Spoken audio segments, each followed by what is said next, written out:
ก็สิสบายดีทุกคนพบกับเปิ้ลอีกแล้วเนาะในวิดีโอที่4ส่วนตอนนี้เปิ้ลอยู่ที่สนามบินนาริตะกำลังจะไปเกาหลี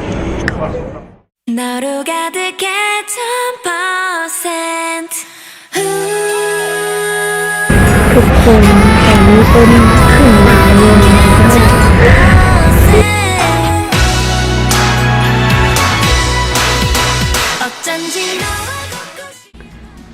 Good morning ตอนเช้าทุกคน วันนี้เขามีคนจับกล้องให้เนาะเพราะว่าเอื้อของเฟิร์นได้เดินทางมาฮอตเกาหลีเป็นที่เฮียบห้อยแล้ว ก็ว่าอย่างน้ำน้องเล็กก็ได้สบายดีไหมน้ำครับหลังจากที่เมื่อวานนี้เนาะบ่ได้มุมหลังจากที่เมื่อวานนี้เพิ่นออกจากสนามบินมาแล้วกับแบบบ่ได้ทายเลยพายุเข้าหลายแล้วแบบจังได๋มื้อนี้อากาศก็ใครขึ้นมานิดนึงเดี๋ยวเพิ่นจะพาไปเลาะใส่ก็ยังบ่ฮู้เนาะเดี๋ยวไปเบิ่งกันเลยว่าเขาจะพากันไปเลาะใส่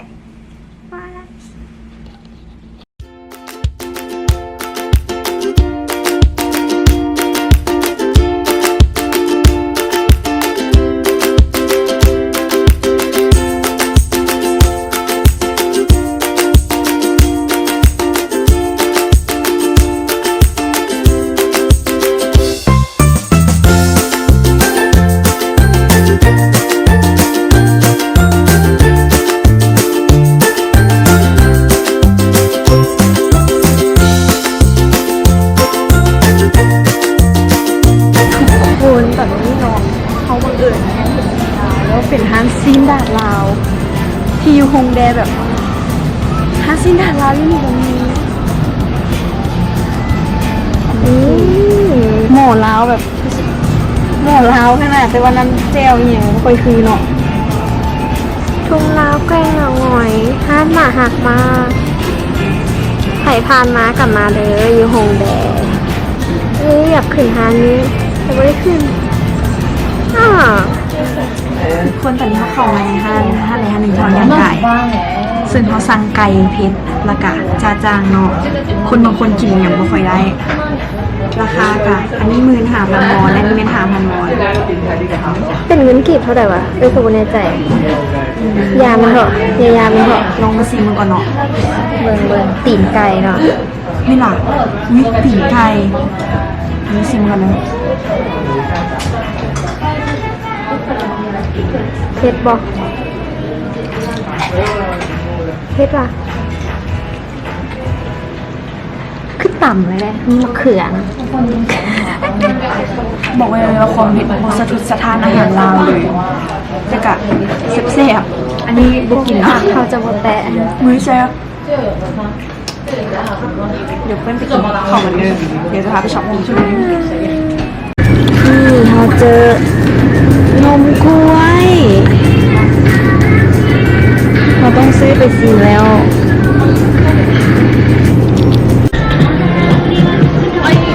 เอามีเพลงญี่ปุ่นกันมา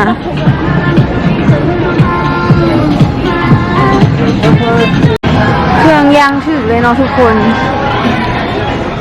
ราคา10,000 วอน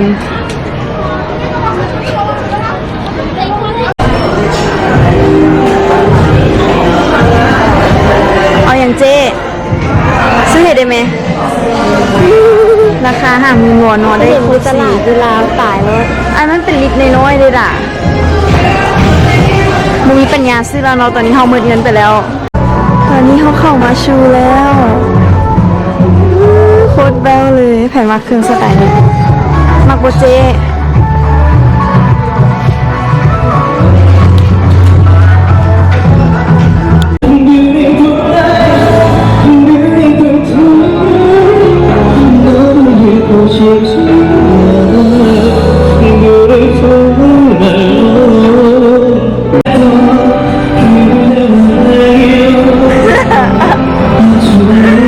คนเมื่อกี้มันเจอดาราเกาหลีนะ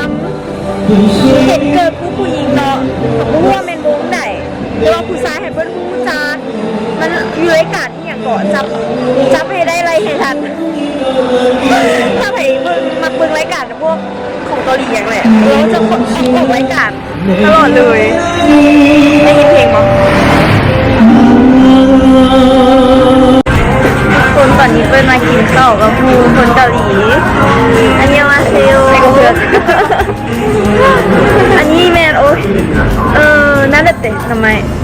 กอลี กุยมักเกอรี โซนี่แหละ มันเป็นแอลกอฮอล์ของเกาหลีเนาะเขาจะแบบกระแซบอยู่เดี๋ยวเราจะแซบอยู่มื้อนี้มาลองบรรยากาศร้านโคตรดีเลยเดี๋ยวให้ทุกคนดู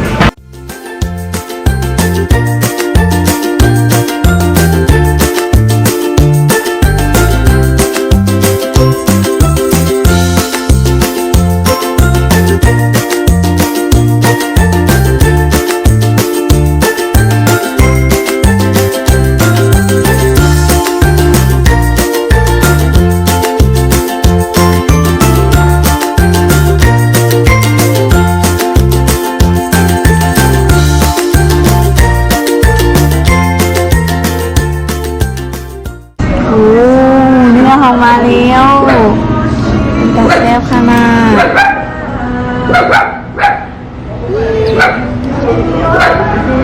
เพลงก็เปิดได้ใจขนาดเลย BTS Good morning ตอนเช้าทุกคนวันนี้เปิดลืมปิดวิดีโอเนาะกับเป็นมื้อรุ่นแน่มื้อนี้เป็นมื้อที่3แล้วที่เปิ้ลจะอยู่เกาหลีเดี๋ยวมื้อนี้จะไปพระราชวังแล้วก็จะใส่สูทฮันบกน้อยหนึ่งกับไปเบิ่งกันเลยว่ามื้อนี้จะเป็นแนวใดจะเกิดความวุ่นวายอย่างบ่เพราะว่านี้วุ่นหลายกับการขึ้นรถไฟเนาะตอนนี้เนาะเฮามากินข้าวก่อน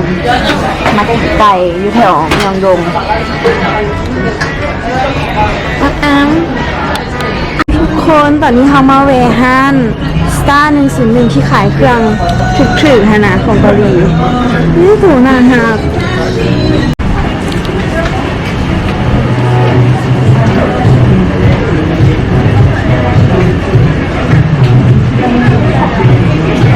เสื้อยืดเงินวอนเฮ้ยเสื้อยืดนี่ตัวดี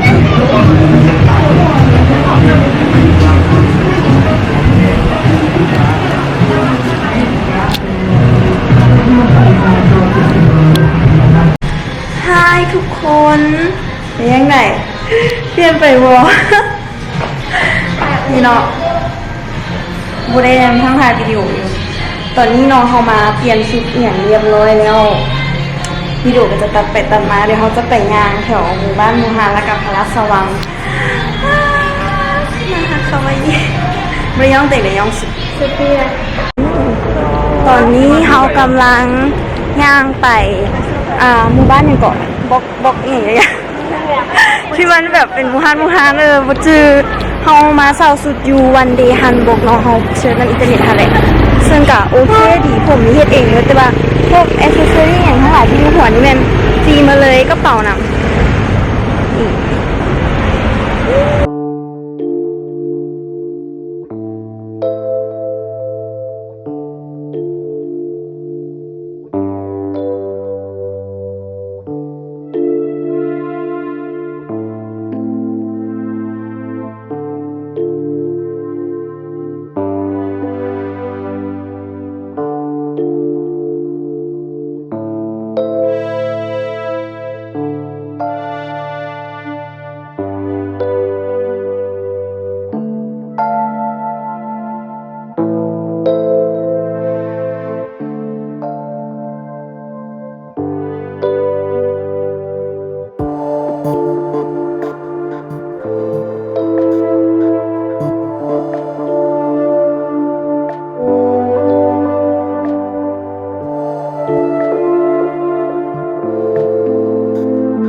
ตอนนี้เขาเข้ามาแล้ว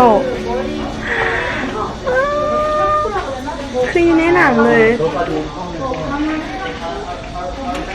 นี่บอกคุณเหนื่อยเนาะตอนนี้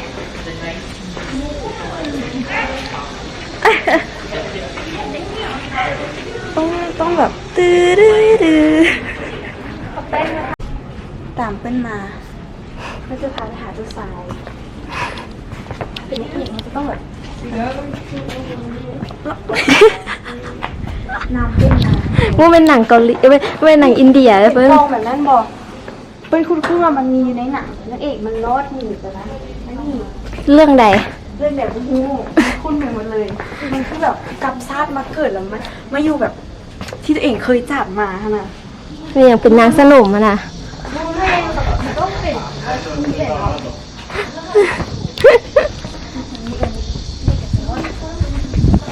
แบบปุ๊บ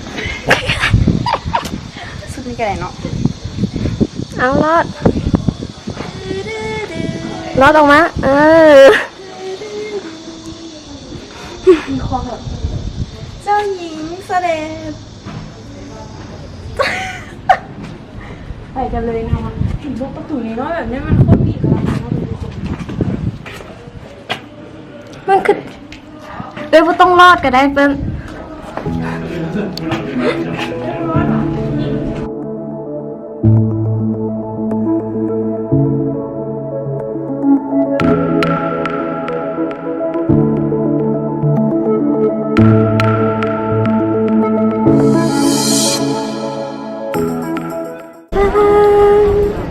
คนมันคืออยู่แบบหนังนี้ตอนนี้ก็กำลังอยู่ในหนัง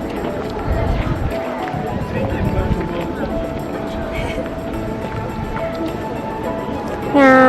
ม เป็นผู้เห็นเจ้าชายจะ แต่ว่าใหญ่หลายเนาะมันใหญ่หลายกว่าอยู่ในกล้อง พาผีมาปล่อยเนาะอยู่วัด เอาโมเมนต์มา ร้านสว่างของเพื่อนเองกลับมามีบอลที่เพื่อนเคยอยู่แล้ว ว่า เลยก็จะย้อนเวลา มื้อนี้อากาศแดดหลายคนก็บ่หลายปานใดเนาะถ่ายรูปก็ดีงามบาย บาย